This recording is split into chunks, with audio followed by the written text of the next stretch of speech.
What is the final baking process that takes place in the oven? What is the final baking process that takes place in the oven? Now I'll give you 4 options and you try to guess which one from these 4 options that you think is the correct answer for the question, and here is the list of the option.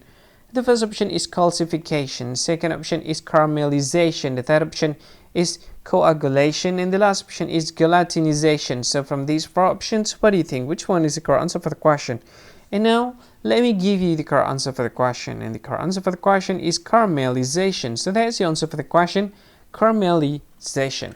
Thank you so much for watching this video. If you find this video very useful, you can help this channel to grow by subscribing to the channel. Click the subscribe button and like this video. And if you want to share it with your friend, just go ahead, click the share button and you can share it to any social media that you wish. And if you want to comment in this video, just go ahead, find comment section and comment. Say whatever you want in it.